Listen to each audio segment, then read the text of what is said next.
अनि दिदी निर्माणज्यू प्रणाम गर्दैछु, मेरो प्रणाम स्वीकार गरिदिनुहोस्। यहाँ आउनुभएको सबै गुरु दिदी गुरु बहिनी एवं गुरु दाजुभाइको चरणमा प्रणाम गर्दैछु, मेरो प्रणाम स्वीकार गरिदिनुहोस्। आउनुहोस्, एउटा गुरुको दयाले मौका पाएको छौँ भजन गर्ने है, जो कि हाम्रो साहब श्रीले भन्नुहुन्थ्यो, आऊ चले शिव की ओर। हामी पनि त्यही कुरा अहिले भन्दैछौँ, आउनुहोस् हिँडौँ हामी भगवान शिव गुरुकोतिर भनेर है।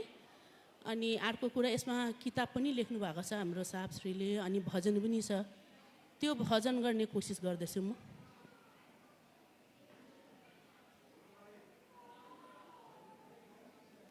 दूर क्षितिज से मंद मंद एक आवाज आ रही है, दूर क्षितिज से मंद मंद एक आवाज आ रही है,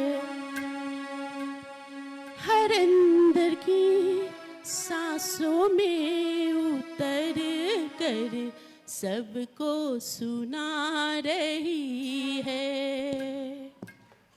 शिव ही ठिकाना था, आओ चल शिव की ओर, आओ चल शिव की ओर, आओ चल शिव की ओर। हरिंद पथ की पुकार है ये, कि उनके दिल की आवाज है ये, हरिंद पथ की पुकार है ये, कि उनकी दिल की आवाज है ये। बनाएंगे शिव को ही गुरु हम, बताएंगे शिव से ही जुड़े सब हवाओं में यही सो। आओ चल शिव की ओर, आओ चल शिव की ओर, आओ चल शिव की ओर।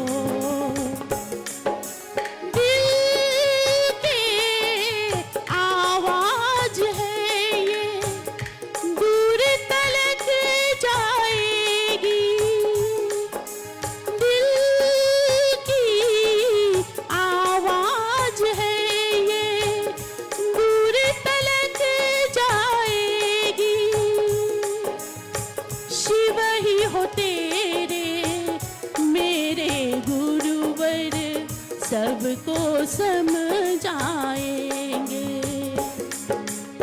शिव ही हो तेरे मेरे गुरुवर, सबको समझाएंगे। साथ रहेंगे, साथ चलेंगे, साथ रहेंगे, साथ चलेंगे, हम मंजिल की ओर। आओ चल शिव की ओर, आओ चल शिव की ओर, आओ चल शिव की ओर।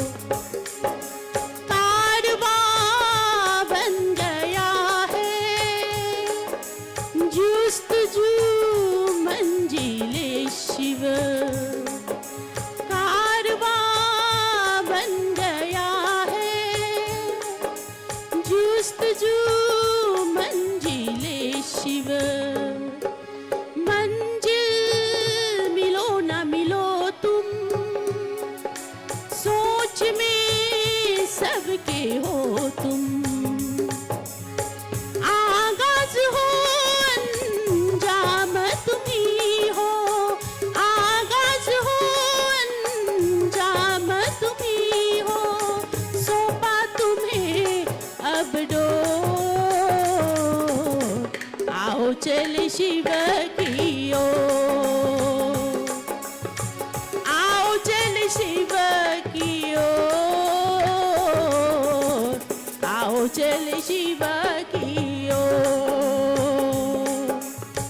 आओ चले शिव की ओर, आओ चले शिव की ओर। हेलो, सुना हम लोगों ने बहुत ही प्यारा भजन, आओ चले शिव की ओर। यह आवाज साहबकार है, दूर क्षितिज से एक मंद मंद आवाज आ रही है, आओ चले शिव की ओर।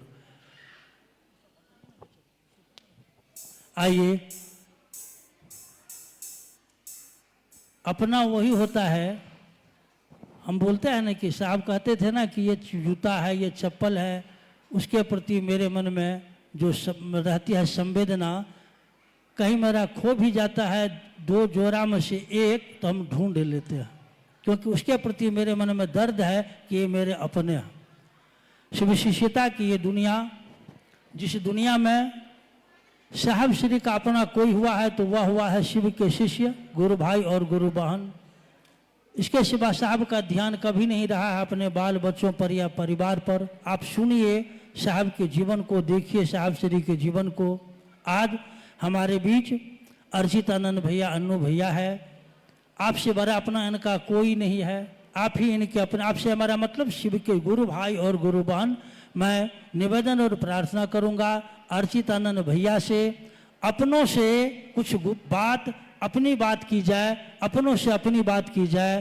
अर्चितानंद भैया से निवेदन और प्रार्थना होगा, महादेव की दया और साहब दीदी के आशीर्वाद से कुछ बात अपनों से की जाए, क्योंकि आप साहब और दीदी के इसी यात्रा के संपूर्ण तो है, इस यात्रा के आपसे बड़ा कोई प्रत्यक्षदर्शी नहीं है। अर्चितानंद भैया हमारे आपके बीच।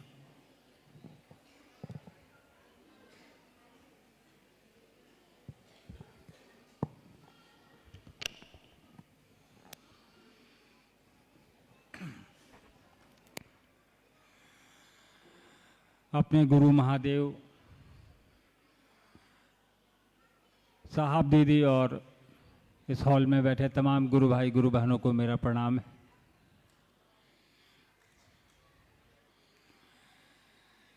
कालिंपोंग में इससे पूर्व भी हम लोग को आने का मौका मिला है। पिछली बार जब मैं आया था तो साहब के साथ आया था, उस समय साहब शरीर में थे। इस बार भी साहब के ही साथ हैं। ये अलग बात है कि साहब शरीर में हमको आपको दिखाई नहीं दे रहे हैं, क्योंकि महादेव की बात, शिव की बात, उनके गुरु स्वरूप की बात जहाँ कहीं भी होगी, जब भी होगी, आने वाले वर्षों में भी होगी, हजारों साल तक, तो साहब श्री हरिंद्रानंद जी का ही नाम आएगा कि शिव की शिष्यता को इस धरती पर उतारने में एकमात्र नाम अगर किसी का है तो वो है साहब श्री हरिंद्रानंद जी का।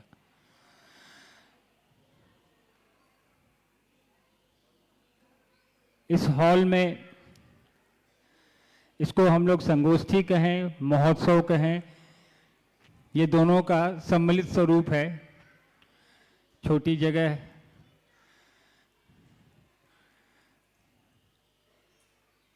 लेकिन उपस्थिति आपकी बता रही है कि आप कितने जुड़े हुए हैं अपने महादेव से, अपने गुरु से,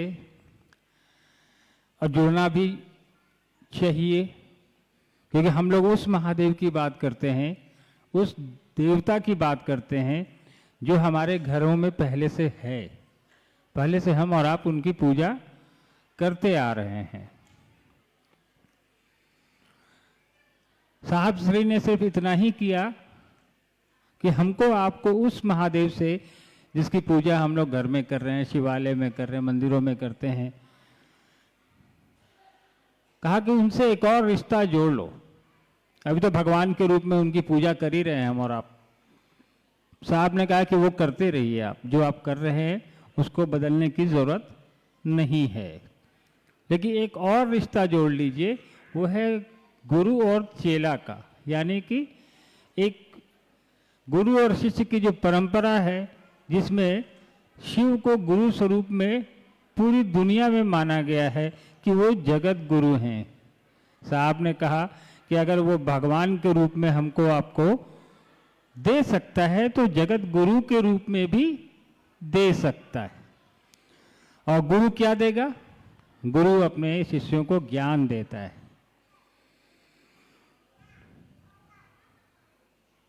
तो आध्यात्मिक ज्ञान के लिए साहब ने कहा कि शिव से बेहतर गुरु कौन हो सकता है। महादेव के विभिन्न स्वरूप हैं जिनकी पूजा हम और आप कर रहे हैं, लेकिन साहब के शरीर में आने के पहले कोई एक ऋषि मनीषी महानुभाव, किसी संत महात्मा ने हमको आपको नहीं बताया कि महादेव गुरु का भी काम करते हैं।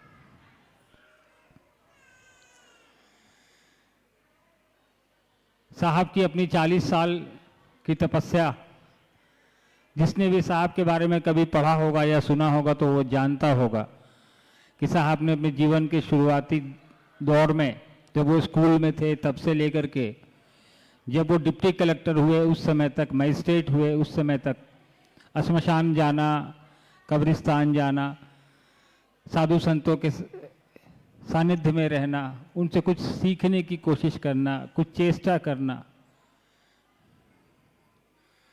ये साहब की दिनचर्या हुआ करती थी। लेकिन अभी मेरे से पहले आपको बता रहे थे परमेश्वर जी कि कालांतर में साहब को जब शिव के गुरु स्वरूप का से जुड़ाव हुआ, उनको कई फेज में शिव से, महेश्वर शिव से, गुरु स्वरूप से उनकी आकाशवाणी या उनकी बातें हुई, उसका निचोड़ जो 3 सूत्र के रूप में हमारे आपके बीच साहब ने रखा। तो ये 3 सूत्र जो है कोई हमने आपने तो दिया नहीं है, ये उसने दिया है जिसने बताया कि शिव को गुरु मानना है और कैसे मानना है, मान के क्या करना है, ये उन्हीं का दिया हुआ है।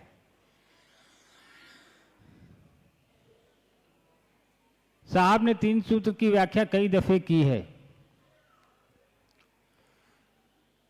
आप साहब के वीडियोस देखेंगे या साहब की पुस्तक पढ़ेंगे, एक साहब ने किताब लिखी है आओ चलें शिव की ओर, अगर किसी ने पढ़ी होगी तो उसमें भी साहब ने एक शिष्य अनुभूति लिखा का एक पूरा ये चैप्टर ही डाला है, और शिष्य अनुभूति में 3 सूत्र भी हैं, आप उसको पढ़िए, पूरी पुस्तक को जरूर पढ़िए।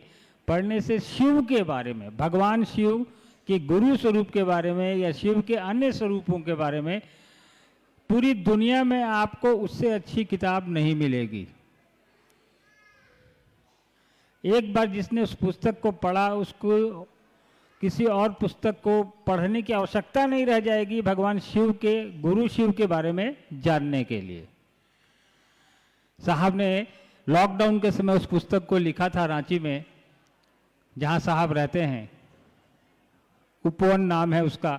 तो लॉकडाउन में साहब ने पूरे 2 साल में वो पुस्तक बैठ के लिखी। तो उसको पढ़ने का प्रयास करिएगा जब भी आपको मौका मिले। साहब ने विस्तार से लिखा है उसमें।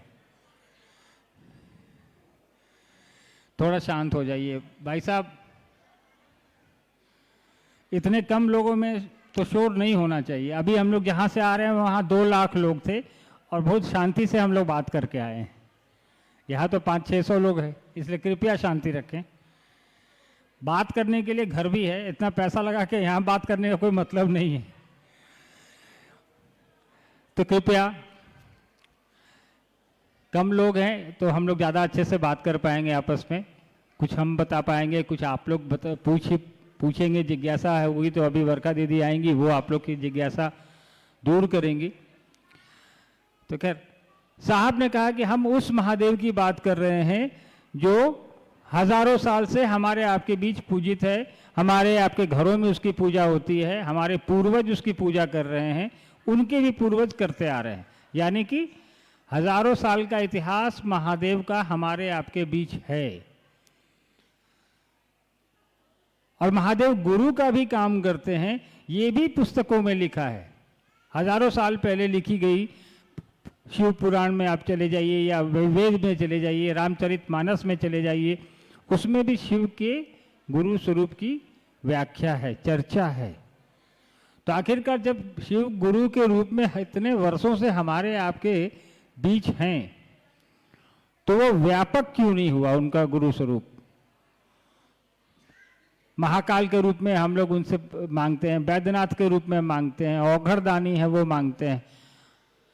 उनका गुरु स्वरूप हमारे आपके बीच प्रचलित नहीं हुआ, जिसकी सबसे ज्यादा आवश्यकता थी, आज भी है। गुरु क्यों आवश्यक है, इसका एक बहुत साधारण सा उदाहरण है। हम और आप सभी ने सुना होगा कि रावण नाम सुना है, रावण का नाम। महादेव का बहुत बड़ा भक्त था वो, उससे बड़ा कोई भक्त धरती पे नहीं था। महादेव ने उसको त्रिलोक की शक्ति दे दी, अपनी सोने की लंका उसको दे दी, अथाह शक्तियों का स्वामी था वो, विद्वान भी उतना ही बड़ा था। लेकिन कभी आपने सोचा है कि शिव का इतना बड़ा भक्त होने के बावजूद, दुनिया का सबसे मजबूत आदमी होने के बावजूद, उसकी दुर्गति क्या हुई ये हम और आप जानते हैं। उसने साधु के वेश में माता सीता का हरण किया, आपने पढ़ा। फिर उसकी मृत्यु रावण की कैसे हुई, उसका वध कैसे हुआ, ये भी आपने पढ़ा। तो इससे कुछ सिर्फ कहानियों की तरह कहानियों को हम लोग सुनते हैं, उससे सीखते नहीं हैं। कभी सोचा हम लोगों ने कि महादेव का इतना बड़ा भक्त, उसको क्या जरूरत पड़ गई माता सीता का हरण करने के लिए? रावण को ना पैसे की दिक्कत, ना साम्राज्य की दिक्कत, क्या पड़ी थी? उसने गलती एक ही की और उस गलती का परिणाम उसको अपना जीवन दे के चुकाना पड़ गया। नतीजा, रावण ने सब कुछ मांग तो लिया महादेव से, दुनिया मांग ली, संपत्ति मांग लिया, वैभव मांग लिया, सारा कुछ मांग लिया, लेकिन एक ही चीज नहीं उनसे वो ले पाया कि इन चीजों का उपयोग कैसे करना है, इसका संचालन कैसे करना है। नतीजा, संपत्ति का दुरुपयोग या अपने घमंड, अपनी ताकत का दुरुपयोग उसने किया, से उसकी ये दुर्गति हुई। यानी कि भगवान से हम सब कुछ ले तो सकते हैं, अपने लिए घर ले लेंगे, गाड़ी ले लेंगे, सुख सुविधा ले लेंगे, ज्ञान लेने के लिए उनके गुरु स्वरूप से ही हमको आपको जुड़ना पड़ेगा। और साहब ने कहा कि महादेव से अब तक हम लोग तो सब लेते आए हैं, ज्ञान ही नहीं ले पाए जो वो पूरी दुनिया को दे सकते हैं। उनसे बड़ा ना कोई गुरु है, उनको विश्व गुरु कहा जाता है, सदगुरुओं के गुरु हैं वो, जगत के गुरु हैं वो। तो जब सबसे बढ़िया गुरु आपके पास उपलब्ध है, साहब ने कहा महादेव उपलब्ध हैं गुरु के रूप में, तो फिर अन्य जगहों पर हम क्यों जाएं? ठीक उसी तरह जैसे आपके कालिंपोंग में कोई सबसे बढ़िया स्कूल उपलब्ध है और आपको वहाँ निःशुल्क एडमिशन मिल रहा है, तो आप किसी दूसरे स्कूल में जाएंगे? नहीं जाएंगे। क्यों जाएंगे? तो साहब ने कहा जब महादेव गुरु के रूप में उपलब्ध है और सर्वसुलभ है, हमने तरीका बता दिया, हमने रास्ता दिखा दिया, हमने कहा कि तुम बस ये 3 काम करो, मंजिल यही है, तो कहीं दिमाग लगाने की जरूरत नहीं है। महादेव की बनाई दुनिया है, यहाँ कोई बंदिश नहीं है। महादेव की दुनिया में साहब ने कहा कि जो जैसा भी है, जहाँ भी है, जिस भी रंग का है, क्या खाता है, क्या पीता है, क्या पहनता है, आप किस जाति के हैं, किस धर्म के हैं, कोई बंधन नहीं है। दुनिया का हर एक आदमी जो धरती पर आया है वो महादेव को अपना गुरु बना सकता है, क्योंकि महादेव किसी पे बंधन लगा भी नहीं सकते, क्योंकि सृष्टि उन्होंने बनाई है, वो बंधन लगा भी नहीं सकता कि तुम ये खा के मत आओ, तुम नहा के आओ, तुम ये कपड़ा पहन के आओ। वो बंधन नहीं लगा सकता गुरु के रूप में किसी शिष्य पर, उसको हर शिष्य को शिक्षा देनी है। तो साहब ने कहा कि शिष्य बनकर जाओ, कोई बंधन नहीं, कोई वर्जना नहीं, कोई आडंबर नहीं, कोई दिखावा नहीं, हम जैसे हैं वैसे ही समर्पित हैं। और साहब ने कहा कि सरेंडर करो, गुरु के सामने चेला को करना पड़ता है, सरेंडर करिए और ये 3 काम करिए। करना क्या है 3 काम में, कोई पैसे तो लगने नहीं हैं। साहब ने कहा दया की याचना करिए, नमः शिवाय से प्रणाम करिए और दूसरे को भी बताइए कि शिव मेरे गुरु हैं, आपके भी हो सकते हैं। क्या कि 2 काम पहले वाला तो पहले भी लोग करते रहे, बहुत से लोगों ने शिव को गुरु बनाया, आपने किताबों में पढ़ा होगा। शिव पुराण में चर्चा है 112 शिव शिष्यों की, कितनों को हम और आप जानते हैं, शिव शिष्य तो हुए, लेकिन हमारे आपके संज्ञान में एक भी नाम नहीं है, क्योंकि उन लोगों ने अपने आप को जनमानस से दूर रखा, हमसे आपसे दूर रखा, बताया ही नहीं कि शिव मेरे गुरु हैं, तुम्हारे भी हो सकते हैं। साहब ने ये मिथक तोड़ा, ये सिस्टम तोड़ा और कहा कि जो मुझे मिला है वो हर किसी को मिल सकता है, जिस गुरु से मैं जुड़ा हुआ हूं उससे हर कोई जुड़ सकता है, क्योंकि शिव तो सर्वसुलभ हैं। तो आज 45 साल से मैं देख रहा हूं, साहब ने जब कमरे से बाहर लोगों को बताना शुरू किया कि शिव गुरु का काम करते हैं, जुड़ के देखिए, करके देखिए, प्रयास तो करिए। करना क्या है, कोई खर्च लगना नहीं है, किसी से दीक्षा लेनी नहीं है, न किसी को दीक्षा देनी है, दीक्षा की परंपरा ही नहीं है इसमें, न कोई पूजा पाठ का बंधन है, कुछ भी नहीं है। साहब ने कहा कि बस 3 सूत्र करिए, चौथा कोई सूत्र नहीं है। आपके पास अगरबत्ती है तो जलाइए, नहीं है तो मत जलाइए, प्रसाद है तो चढ़ाइए, नहीं है तो मत चढ़ाइए, फोटो है तो रखिए, नहीं है तो मत रखिए, कोई बंधन नहीं। कभी साहब ने नहीं कहा कि महादेव की तस्वीर लगाओ, कभी नहीं कहा कि उसको हटा दो, कहा कि जो जैसा चल रहा है चलने दो, गुरु का काम है परिस्थितियों को ठीक करना, वो ठीक करेंगे। अगर हम गड़बड़ चल रहे हैं तो ठीक करना उनका काम है, लेकिन उसके लिए हमको गुरु के आश्रय में जाना पड़ेगा, उनकी परिधि में जाना पड़ेगा। साहब ने कहा गुरु की परिधि में तो शिष्य को जाना ही पड़ेगा, नहीं तो सिर्फ रटते रहेंगे हम कि कोलिंगपोंग में बहुत अच्छा स्कूल है, कोलिंगपोंग में बहुत अच्छा स्कूल है, तो हमारा कोई काम तो होना नहीं है, बशर्ते हम कुछ स्कूल में जब तक जाएंगे नहीं।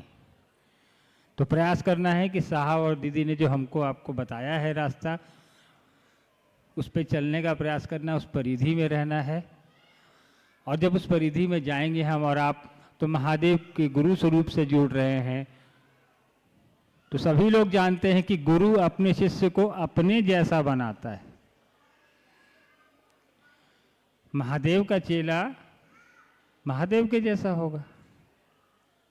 आप दारा सिंह के पास जाएंगे तो वो क्या सिखाएगा आपको? वो तो कुश्ती लड़ता है, वो तो कुश्ती लड़ना ही सिखाएगा ना। कोई भी गुरु अपने शिष्य को क्या बताता है? आप टेलर के पास जाएंगे तो वो टेलरिंग सिखाएगा। तो आप महादेव के आश्रय में जा रहे हैं, उनके सानिध्य में जा रहे हैं, तो गुरु अपने चेला को अपने जैसा बनाता है। तो प्रयास हम लोग को करना है कि महादेव की बनाई दुनिया है, उसके आश्रय में खुद को छोड़ना है, उसकी परिधि में रखना है, प्रयास करना है। बाकी परिणाम तो आपके और मेरे हाथ में होते नहीं हैं। साहब ने कहा प्रयास करिए, पुट टू टेस्ट, अपनी कोशिश करिए, बाकी फल प्रतिफल फलाफल आप छोड़ दीजिए उस पर, जहां आपने सरेंडर किया है। हमने कई बार देखा, पिछली बार हमको लगता है 15 साल हो गए कोलिंगपोंग में आए, उस समय साहब भी थे, उसके बाद फिर आने का मौका मिला। कुछ एक चेहरे तो मुझे अभी भी दिखाई दिए जो उस समय थे, लेकिन ज़्यादातर नए लोग हैं, आप लोगों से पहली बार बात हो रही है, मुलाकात हो रही है। तो इसमें से कितने ऐसे लोग हैं जो साहब आए थे कोलिंगपोंग में तो उस समय थे? कोई है इसमें से? हाथ उठाइए। अच्छा, इधर कुछ लोग दिखाई दे रहे हैं, इधर सारे लोग लगता है इन लोगों आप लोगों ने साहब से मुलाकात की है कभी? किसने किया है? हाथ उठाइए। साहब से मिलने वाले लोगों में शरीर से काफी लोग हैं। चलिए, अब तो साहब शरीर में नहीं है, लेकिन जिन्होंने साहब से मुलाकात की उनका भी सौभाग्य है ये।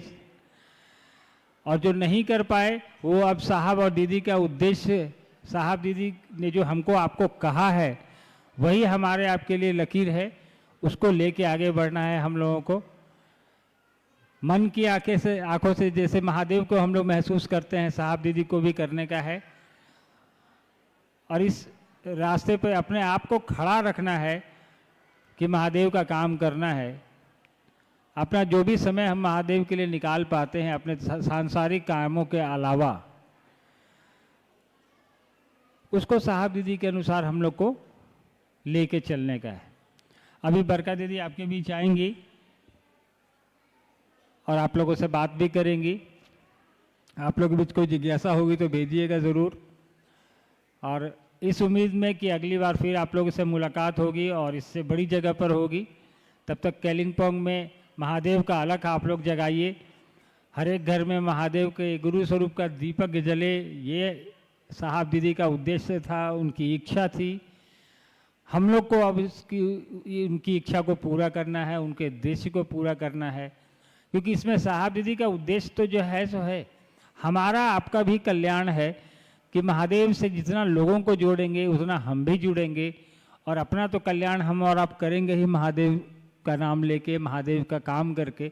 जिसको हम और आप महादेव से जोड़ेंगे, उसके गुरु स्वरूप से जोड़ेंगे, उसका भी कल्याण हम और आप करेंगे। जो रुकने वाली प्रक्रिया नहीं है, अनवरत है। साहब ने कहा कि ये तब तक चलेगा जब तक कि एक व्यक्ति शिव का शिष्य न हो जाए, तब तक ये महादेव का काम चलता रहेगा। तो आप समझ लीजिए कि आने वाली पीढ़ियां दर पीढ़ियां ये काम रुकना नहीं है। अभी तो पूरे देश में काम हो रहा है, आने वाले समय में पूरी दुनिया में महादेव का काम करना है। हम लोग देश के किसी भी कोने में जाते हैं तो वहाँ गुरु भाई गुरु बहन मिलते हैं। विदेश में बाहर जाते हैं वहाँ भी मिल जाते हैं। आपके पड़ोसी देश यहाँ से कुछ दूरी पे नेपाल हैं, वहाँ तो लाखों की संख्या में शिव के शिष्य हैं। और आप तो ऐसी जगह बैठे हैं जहाँ हिमालय का पर्वत है और कहा जाता है, सुनने में आता है, हम लोगों ने पढ़ा है कि महादेव खुद कैलाश में रहते हैं। तो आप तो हम लोगों से ज़्यादा नज़दीक है महादेव के, तो आप लोग को तो थोड़ा ज़्यादा ही काम करना चाहिए महादेव के लिए। हम लोग को भी साथ में खींच लीजिए आप लोग। चलिए, मुझको अनुमति दीजिए। आप सबको मेरा प्रणाम है, धन्यवाद। Hello hello. सुना अभी हम लोगों ने अर्चित आनंद भैया से अपनों से अपनी बात संक्षेप में। मैं निवेदन करना चाहूँगा एक छोटा सा भजन के लिए भाई संतोष जी जो गंगटोक से हैं, उसके बाद फिर हमारे आपके बीच आएगी बरखा दीदी। आपकी कुछ जिज्ञासाएं भी है, आप शांतित होकर बैठे। भाई संतोष जी जब तक आते हैं एक दो घोषणा है। भाई विनोद, भाई मनोज, बहन संजू, बहन अनीता ने अभी से भगवान शिव को अपने गुरु के रूप में स्वीकार किए हैं। इनके नामों की सूचना शिव के समग्र अंतरिक्ष साम्राज्य में संप्रेषित की जाती है। सूचना दर्ज हो। जागा जागा महादेव।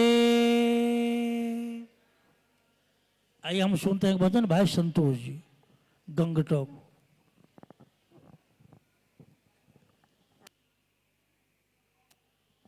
हेलो। सर्वप्रथम अपने गुरु महेश्वर शिव के चरणों में मैं प्रणाम करता हूँ। मेरा प्रणाम स्वीकार हो। साहब श्री हरिनंदन जी, ममता मई नीलम दीदी आनंद जी के चरणों में मैं प्रणाम करता हूँ। मेरा प्रणाम स्वीकार हो।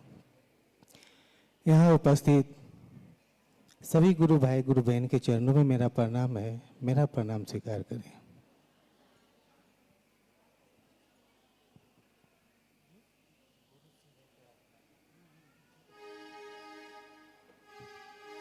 Hello hello. गुरु शिव है क्या आजमा कर तो देखिए।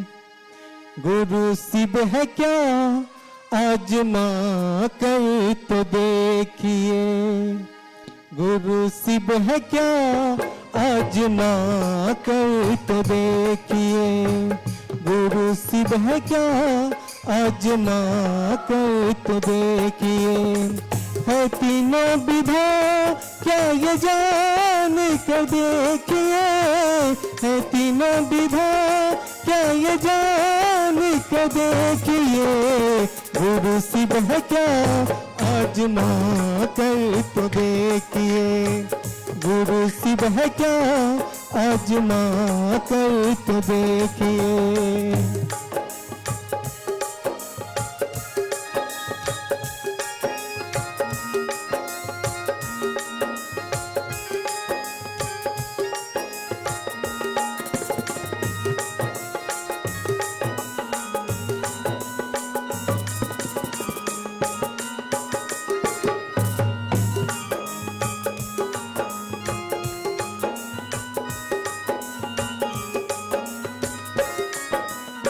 है कागज की कश्ती है गहरा पानी, बही जा रही है कहीं जिंदगानी, है कागज की कश्ती है गहरा पानी, बही जा रही है कहीं जिंदगानी, है कौन सी मंजिल कहाँ है ठिकाना, किसी से कहे जो बता दे ठिकाना, मंजिल मिलेगी पता भी मिलेगा, मंजिल मिलेगी पता भी मिलेगा, गुरु शिव को अपना बना कर तो देखे, गुरु शिव को अपना बना कर तो देखिए।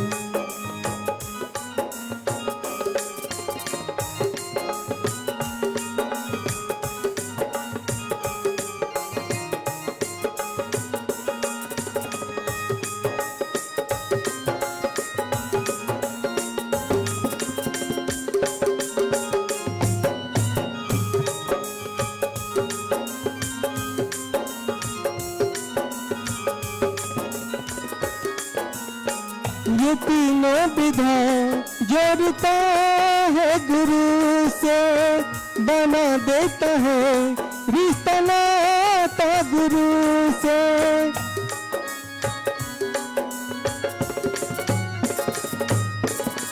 ये तीनों विधा जोड़ता है गुरु से, बना देता है रिश्ता नाता गुरु से। दया मांगना है गुरु बर दया कर, शिव ही गुरु है सबसे कहा कर, गुरु को नमन अपना करके तो देखिए, गुरु को नमन अपना करके तो देखिए, गुरु शिव है क्या आजमा कर तो देखिए, गुरु शिव है क्या आजमा कर तो देखिए।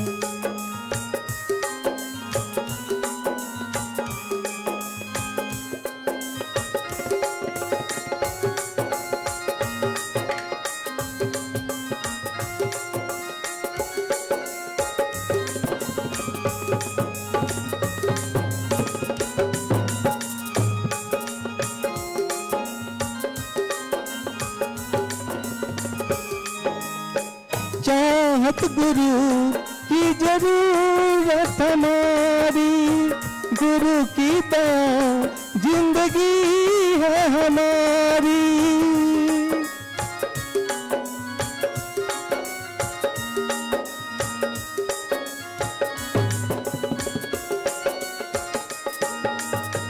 चाहत गुरु की जरूरत हमारी, गुरु की दया जिंदगी है हमारी। गुरु के बिना न जीना गवारा, गुरु ही तो है शिष्य का सहारा। सहारा गुरु को बना कर तो देखिए, सहारा गुरु को बना कर तो देखिए, गुरु शिव है क्या आजमा कर तो देखिए, गुरु शिव है क्या आजमा कर तो देखिए, है तीनों विधा क्या ये जान कर देखिए, है तीनों विधा क्या ये जान कर देखिए, गुरु शिव है क्या आजमा कर तो देखिए, गुरु शिव है क्या आजमा कर तो देखिए, गुरु शिव है क्या आजमा कर तो देखिए, गुरु शिव है क्या आजमा कर तो देखिए।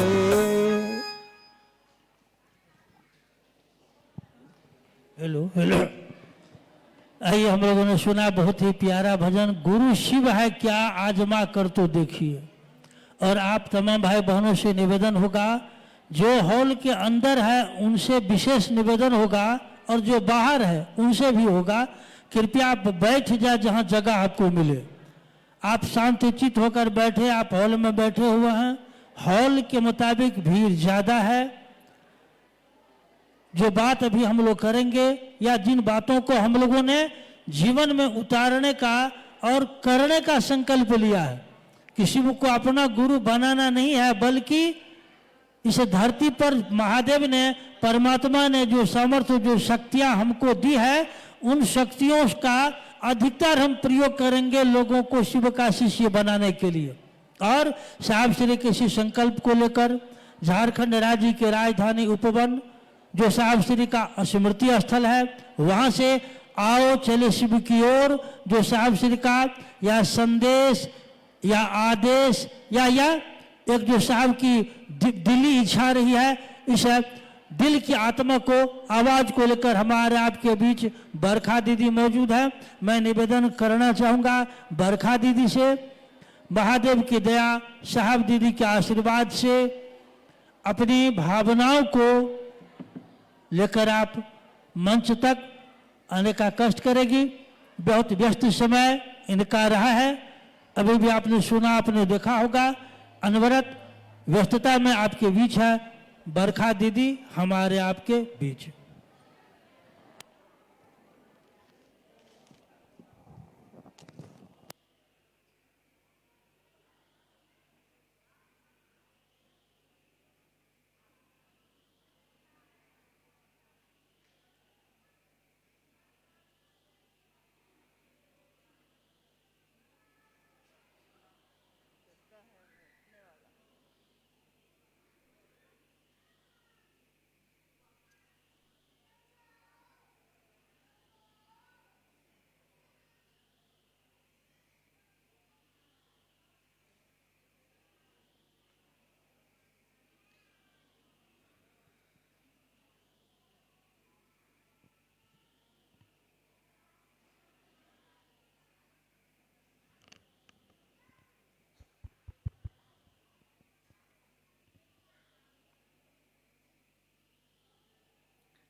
मेरे गुरु महेश्वर शिव को मेरा प्रणाम है।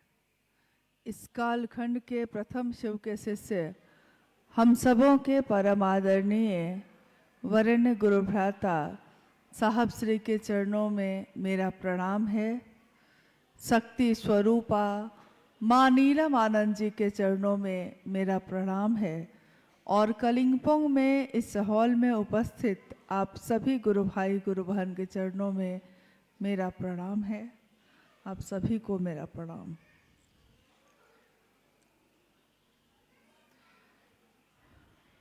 महागुरु महादेव, जगत गुरु शिव, उनके शिष्य होकर हम सब ने इस जीवन में परम सौभाग्य प्राप्त किया है।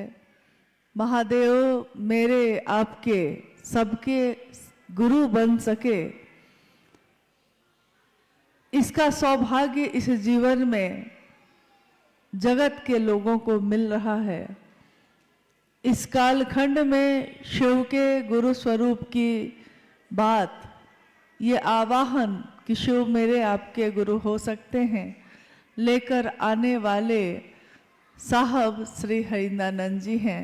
आपने उनके बारे में सुना। शक्ति स्वरूपा माँ नीलम आनंद जी के बारे में सुना और इस धरती पर आकर उन्होंने महादेव को किस तरह जमीन पे उतारा इसको भी सुना। महादेव भगवान है, कौन नहीं जानता है महादेव को। महादेव को धरती का हर आदमी जानता है।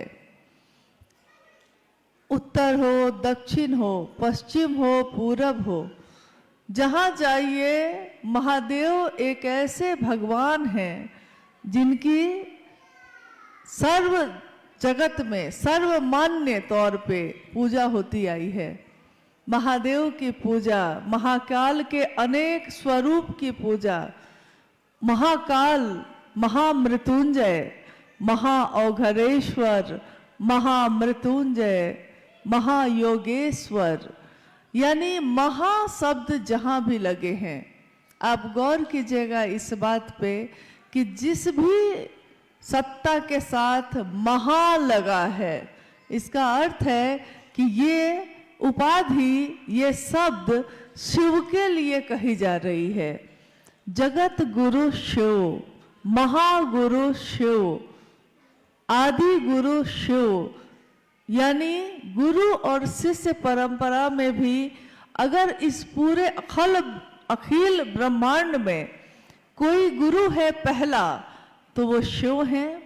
और आपने जाना होगा या सुना होगा, कभी नहीं सुना होगा तो आज सुन रहे हैं कि गुरु शिष्य परंपरा में शिव गुरु हैं। आदि का अर्थ होता है जहां से गुरु शिष्य परंपरा की शुरुआत हो, आदि गुरु। तो जब कोई आदि गुरु होगा तो कोई उसका शिष्य होगा। जब कोई डॉक्टर बनेगा तो कोई उसका पहला मरीज होगा।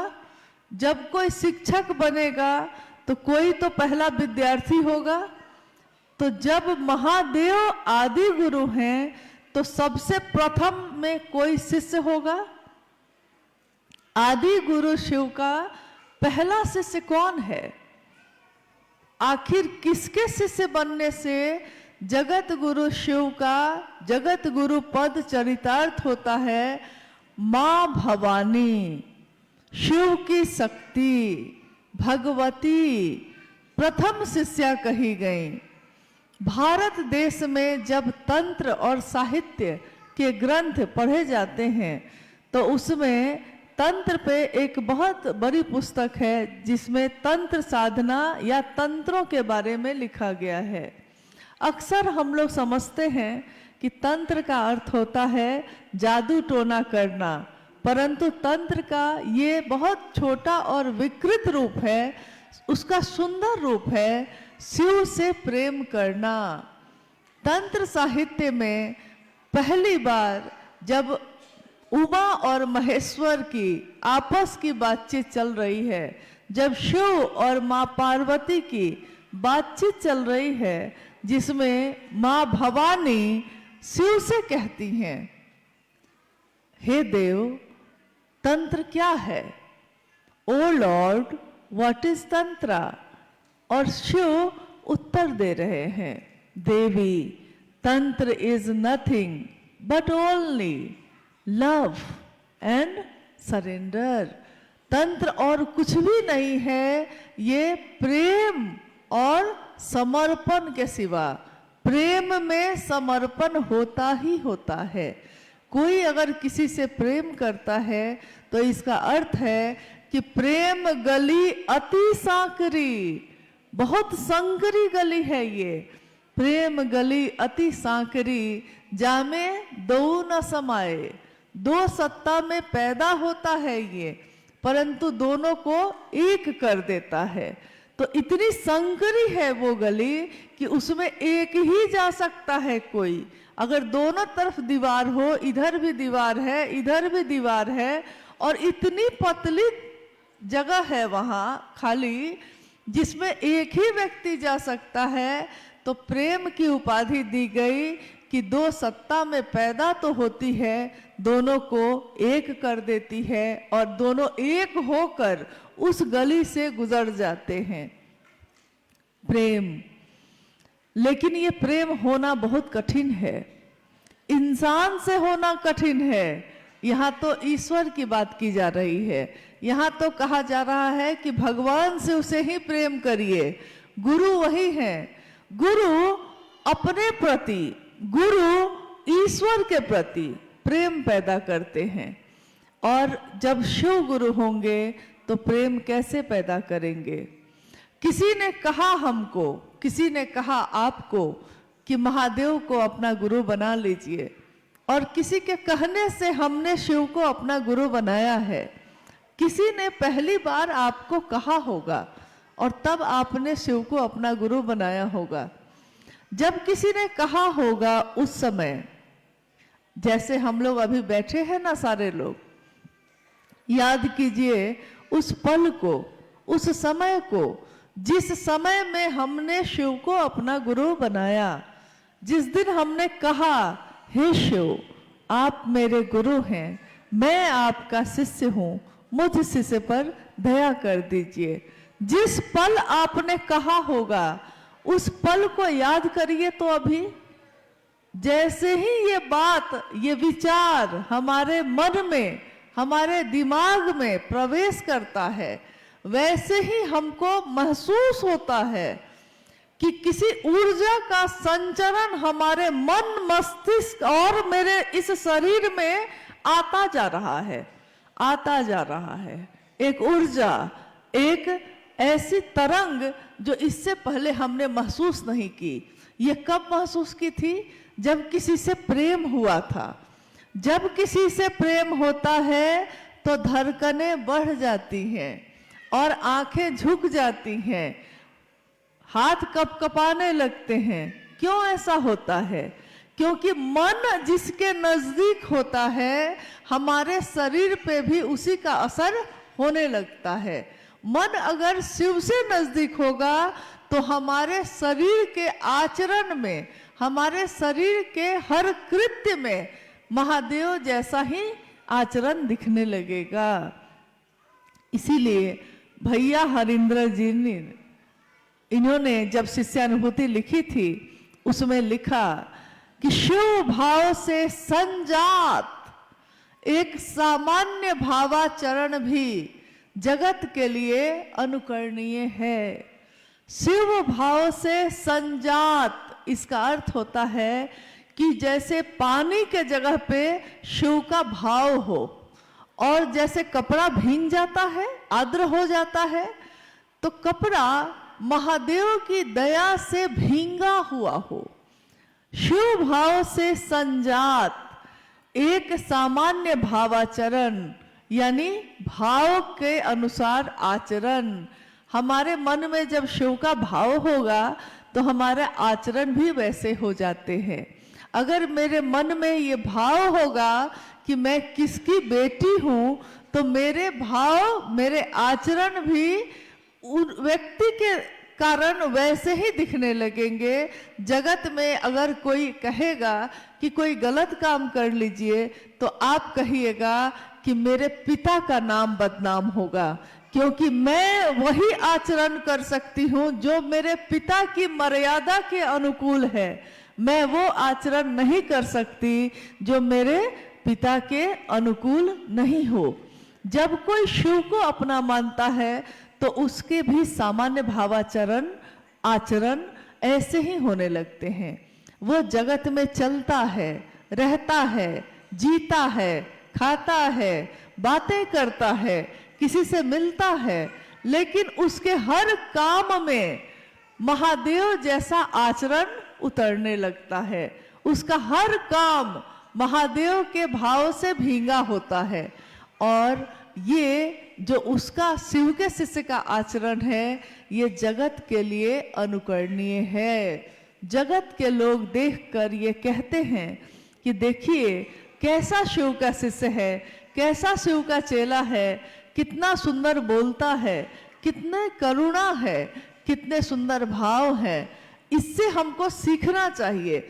जब हम किसी को कुछ अच्छा देखते हैं, किसी को कढ़ाई अच्छी आती है, किसी को बुनाई अच्छी आती है, किसी को भोजन बनाना अच्छा आता है, किसी को खेती करना अच्छा आता है, तो हम उससे सीखना चाहते हैं कि अगर सीखना है तो भाई इससे सीखिए, देखिए इनको कितना अच्छा ये काम करने आता है।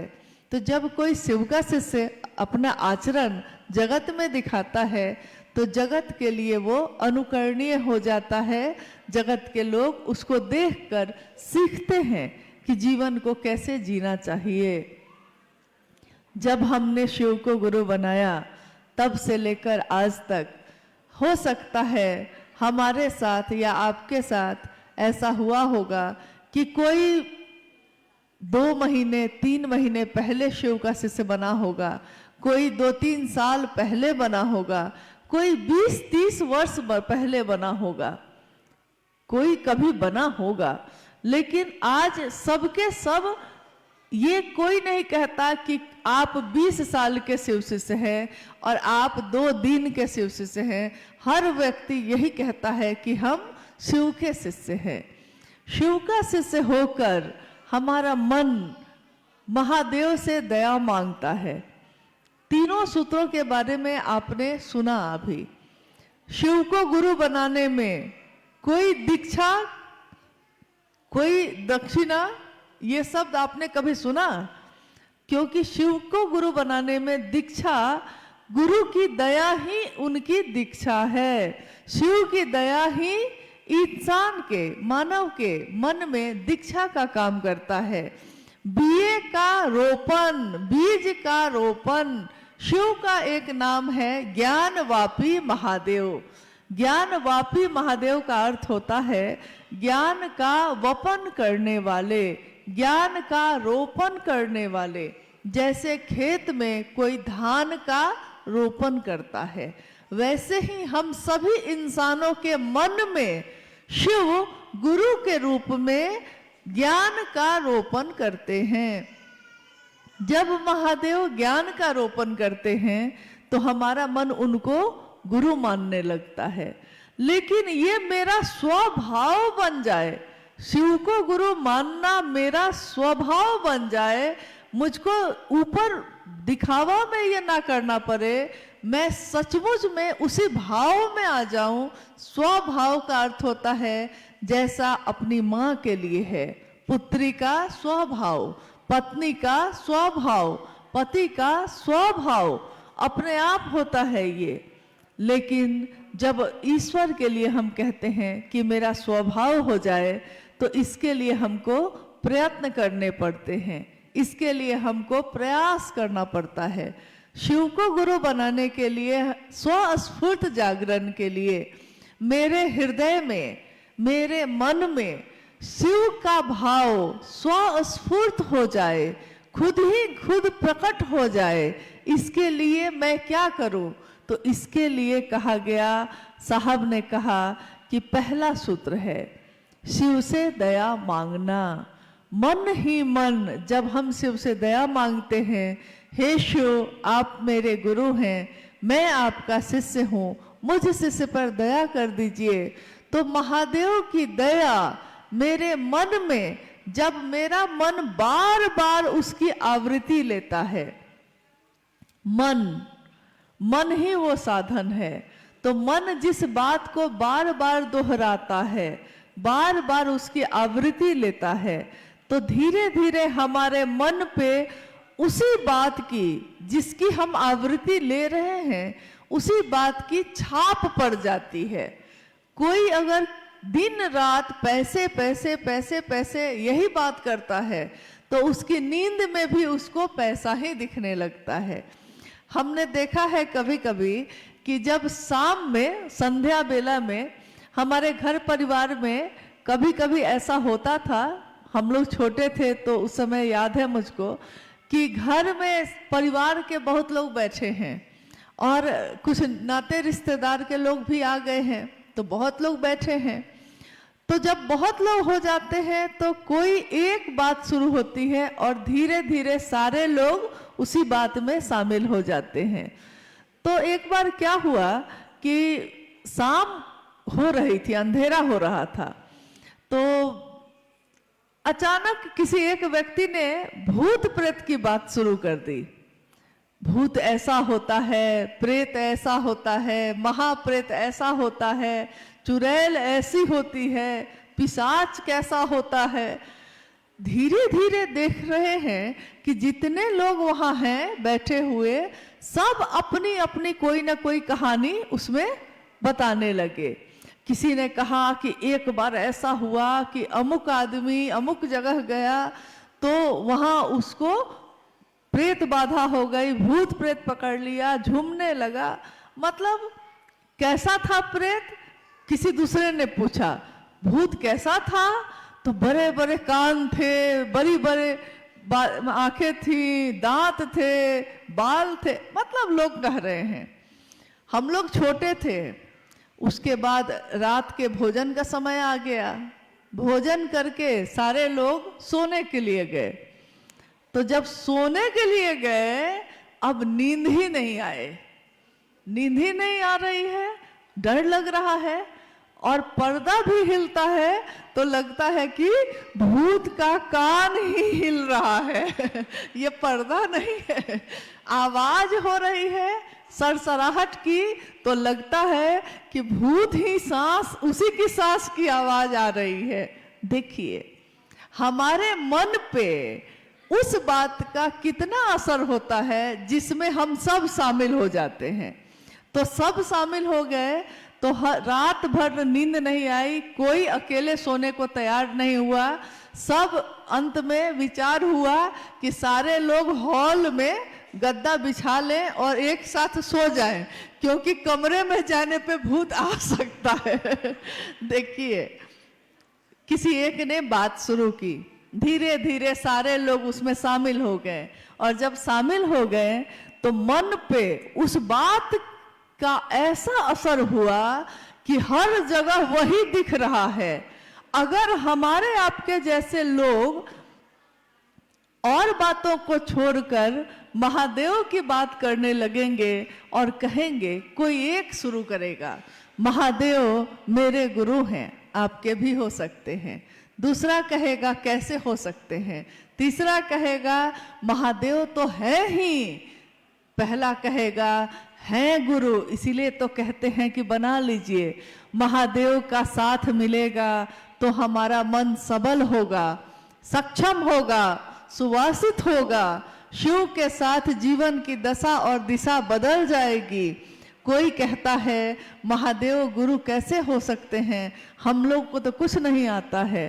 तो पहला आदमी कहता है महादेव को गुरु मानने में बस मन ही से कहना है, कोई क्रिया नहीं है, कोई आडंबर नहीं है, कोई आपको खर्चा पानी या पूजा पाठ फूल प्रसाद कुछ नहीं चढ़ाना है। महादेव को गुरु मानकर बस अपने मन का भाव देना है, मन में दोहराना है। और जिस चीज को हम बार बार दोहराते हैं वो हमारी नींद में भी शामिल हो जाती है। नींद में अब क्या दिखाई देता है? तो नींद में हम तो वही है, हमारा बिस्तर भी वही है, परंतु अब जब सोने जाते हैं तो नींद में शिव दिखाई देते हैं। नींद में शिव अवस्थित हैं। जिसके नींद में भी शिव अवस्थित होते हैं वही साधु है, वही ऋषि है, वही महर्षि है, जिसकी नींद में भी शिव शामिल हो जाए। तो हमारी बातचीत का बहुत असर होता है। हम बात क्या करते हैं? कभी कभी कोई ऐसा व्यक्ति मिल जाता है जो आपके घर आएगा और दिन रात आपसे नकारात्मक बात करेगा, सिर्फ नकारात्मक।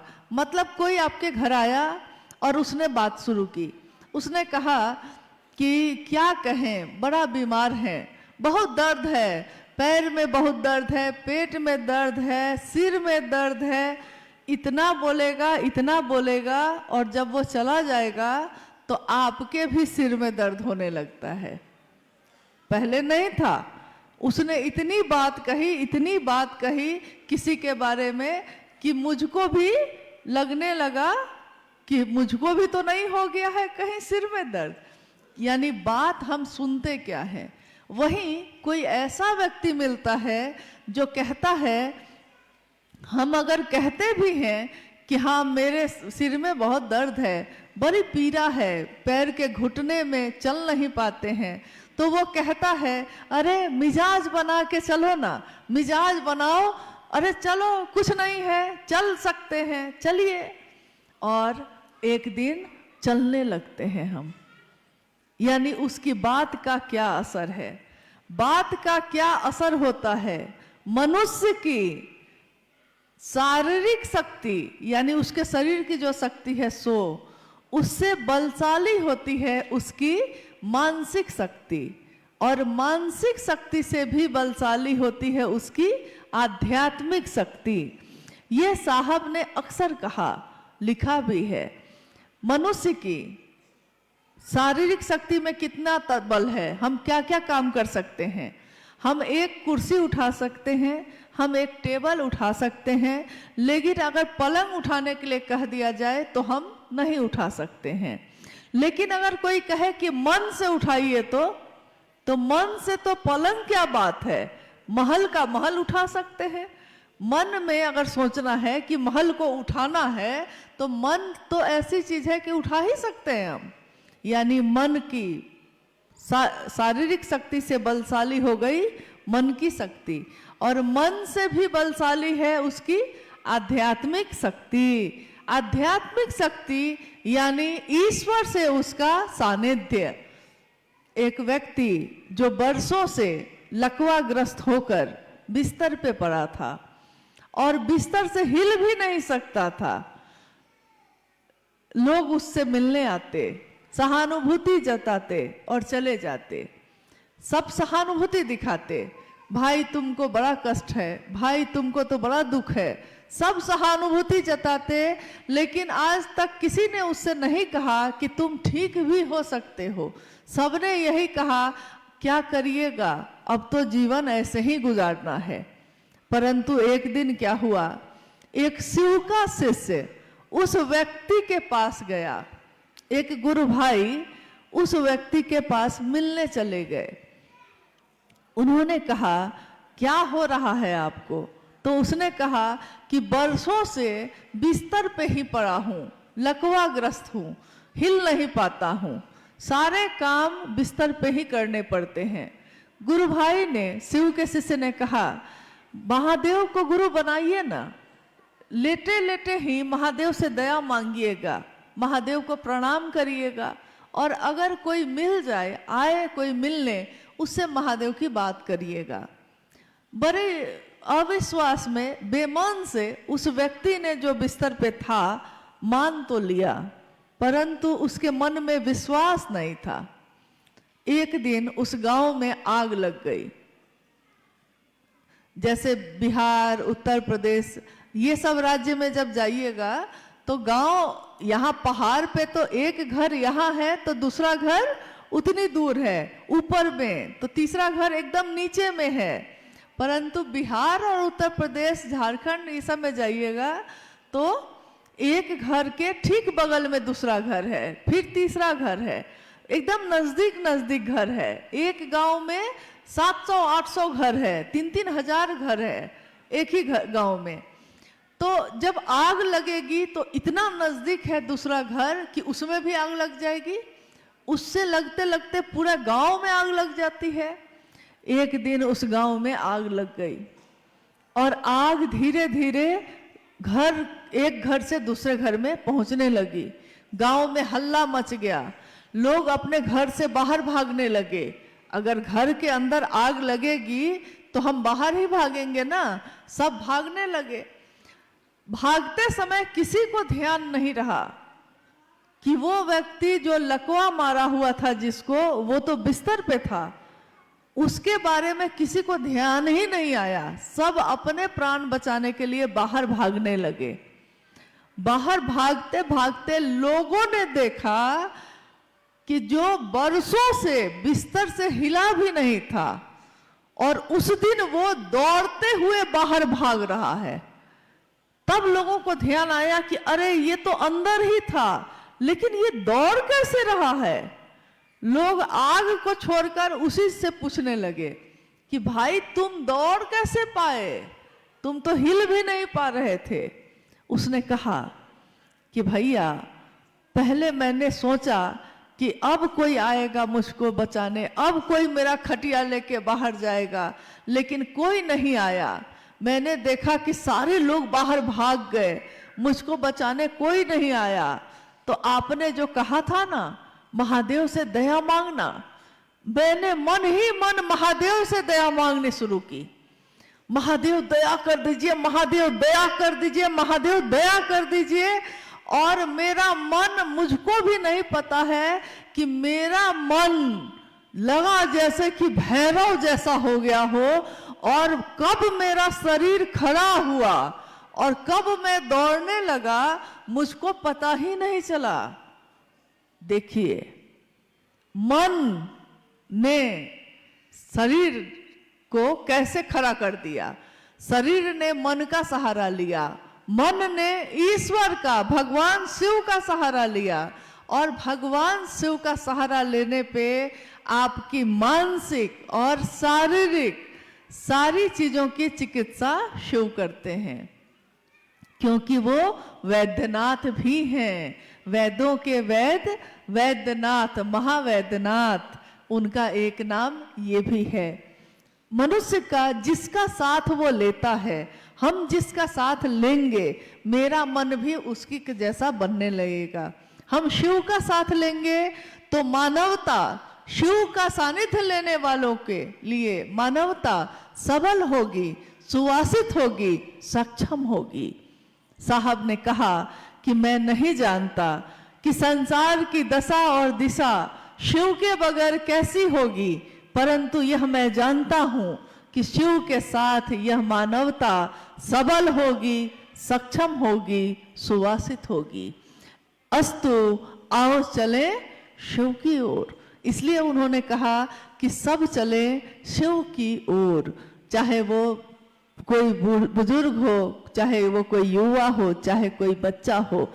बच्चा बच्चा जिस दिन शिव को अपना गुरु बनाएगा, उस दिन पत्ता पत्ता जब नमः शिवाय बोलेगा, उस दिन सचमुच में लगेगा कि महादेव मेरे आपके गुरु हो गए।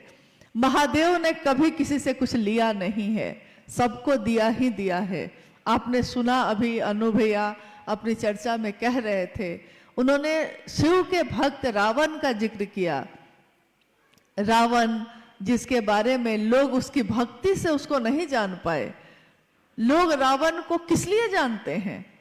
रावण भक्त तो था। रावण के लिखे हुए शिव तांडव स्तोत्र आज भी लाखों घरों में प्रतिदिन लोग गाते हैं। जटाटवी वाला जो आप सुनते हैं शिव तांडव स्तोत्र, लाखों घरों में इसको गाए जाते हैं। परंतु रावण का एक रूप ऐसा हो गया जिसने उसकी सारी अच्छाई पे पर्दा डाल दिया। रावण भक्त था, रावण शिव के प्रति समर्पित था। उसने शिव से लिया, परंतु उसने ज्ञान नहीं लिया। संपत्ति ली, ज्ञान भी ले लेता, बस इतनी ही तो बात थी। पिताजी से खेत ले लिया, खेती करने का ज्ञान भी ले लेते तो खेती कर सकते थे। पिताजी से लड़ के दुकान में बंटवारा तो कर लिया, लेकिन दुकान चलाई कैसे जाती है इसका ज्ञान भी ले लेते तो दुकान चला सकते थे। इसी तरह रावण के साथ भी हो गया। परंतु आपने सुना होगा कि आज भी जब भी बात आती है कि सीता के अपहरण की, हरण कर लिया रावण ने, तो क्या दृष्टांत था, क्या दृश्य था? एक कुटिया में है सीता, और रावण क्या बन के गया वहां? रावण वहां गया, रावण बन के गया था, गया तो था हरण करने, लेकिन बन के क्या गया था? साधु। देखिए, बन के वो गया साधु। साधु बनना आसान है, क्योंकि उसमें क्या करना है? गेरुआ कपड़ा पहन लेना है, रुद्राक्ष की माला पहन लेनी है, तो साधु बन गए। लेकिन साधु होना बहुत कठिन है, साधु होना बहुत मुश्किल है। उसी तरह बन के गया था साधु, हरण किया मां सीता का, तो लज्जित कौन हुआ?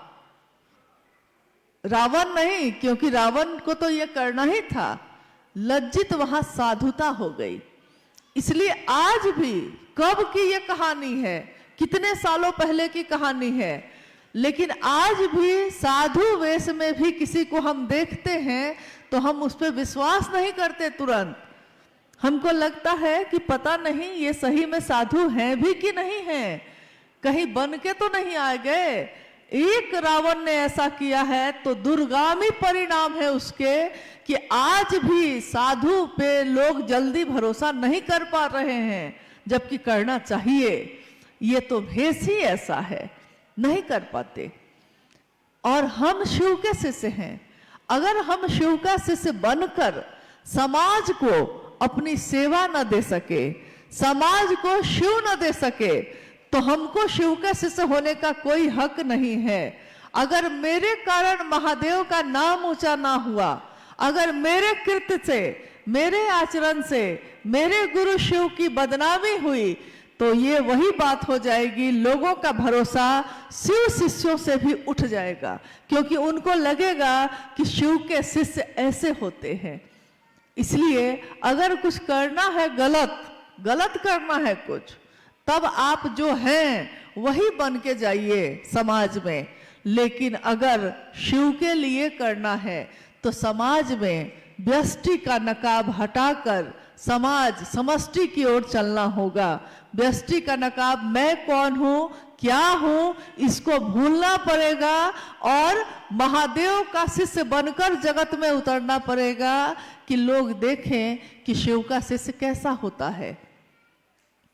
हम व्यापार करते हैं तो हमको झूठ बोलना पड़ता है, हम नौकरी करते हैं छल करना पड़ सकता है। जगत में जगत को खरीद के जगत को बेचने का रिवाज पुराना है। जगत में तो हम खरीदते ही हैं, एक सामान बेचते हैं तो एक सामान खरीदते हैं, परंतु शिव को बेचकर जगत नहीं खरीदना है। यही साहब श्री ने कहा, अगर जगत को बेच के जगत खरीदना पड़े तो खरीद लेना, लेकिन शिव को बेच के जगत मत खरीदिएगा। एक घर कोई छोड़ देता है, बाकी सब जगह चलेगा, लेकिन महादेव के काम में ईमानदारी, करुणा, सौम्यता, ये तो शिव के शिष्यों का आचरण है। इसलिए शिव के शिष्यों को जहां भी, चाहे हम साप्ताहिक चर्चा पे अगर शिव चर्चा करते हैं तब, या एक अकेले भी रास्ते में किसी से बात करते हैं तब, या आज जो ये कार्यक्रम घटित हो रहा है तब, चाहे ज्यादा लोग हों चाहे कम लोग हों, लेकिन हमारी बोली बदलनी नहीं चाहिए। ऐसा ना हो कि शिव चर्चा कर रहे हैं, सारे लोग देख रहे हैं कि हाँ ये सारे लोग तो शिव चर्चा करते हैं, और अचानक उसमें कोई एक दूसरे पे थप्पड़ चलाने लगे, कोई गाली देने लगे, घर जाए तो घर में हंगामा मचा दे, तो लोग क्या कहेंगे? लोग कहेंगे कि शिव का शिष्य ऐसा करता है। कोई नहीं कहेगा कि अमुक आदमी ऐसा करता है, लोग कहेंगे कि ये जो शिव चर्चा करने वाले लोग इकट्ठा हुए थे वो लोग ऐसा करते हैं। कोई दूसरा किस पे आरोप लगेगा? महादेव पे लगेगा। किसके नाम की बदनामी होगी? महादेव के नाम की बदनामी होगी। तो ये बहुत शर्मिंदगी की बात होगी कि मेरे आपके कारण महादेव का नाम न हुआ, मेरे आपके कारण महादेव की बदनामी हो जाए। बदनामी हो जाना ये तो किसी भी शिष्य के लिए बहुत ही शर्मिंदा होने की बात है, बहुत ही निम्न स्तर की बात है। तो ये काम हमको कभी न करना चाहिए, ना किसी को ऐसा करने देना चाहिए। अगर कोई ऐसा करता है तो उनको हाथ जोड़ के कहिए कि भैया ये काम, दीदी ये काम आप अपने घर में करिए, कृपया महादेव के घर में मत करिए। महादेव की दुनिया है ये, महादेव की दुनिया में हम रहते हैं, आप रहते हैं, महादेव की इस दुनिया में हम रहते हैं। लेकिन अगर हमारी दुनिया में, यानी हमारी दुनिया तो छोटी छोटी है, हमारी दुनिया में अगर महादेव आ जाएं तो हमारा परिवार, हमारा समाज महादेव जैसा ही होगा, महादेव ही होगा। इसलिए कोशिश करनी है कि पहला सूत्र भी महादेव से दया मांगे शिष्य बनने के लिए, दूसरा सूत्र शिव की चर्चा करें कि खुद भी शिव के शिष्य बने और दूसरों को भी प्रेरित कर सकें, और तीसरा सूत्र शिव को प्रणाम करना। शिव को प्रणाम करना यानी उस सत्ता को प्रणाम करना जिसके सामने नमन करने की भी योग्यता हमारी नहीं है। गर हो सके नमन तो सौभाग्य है हमारा, इस योग्य हम कहाँ हैं, गुरुवर तुम्हें मनाए। फिर भी मना रहे हैं, शायद तू मान जाए। हम महादेव को मनाते हैं, हम महादेव को प्रणाम करते हैं, हम इस योग्य नहीं, तब भी कोशिश करते हैं कि ऐसा हो जाए। आइए हम लोग कुछ जिज्ञासाओं पे बात करते हैं। मंच पे आई होगी। जिज्ञासा का अर्थ होता है कि किसी के मन में कोई बात पैदा होना, किसी के मन में कोई समस्या पैदा हो जाना, या कोई ऐसी बात जो मेरी समझ में ना आ रही हो तो उसको हम लोग पूछ सकते हैं।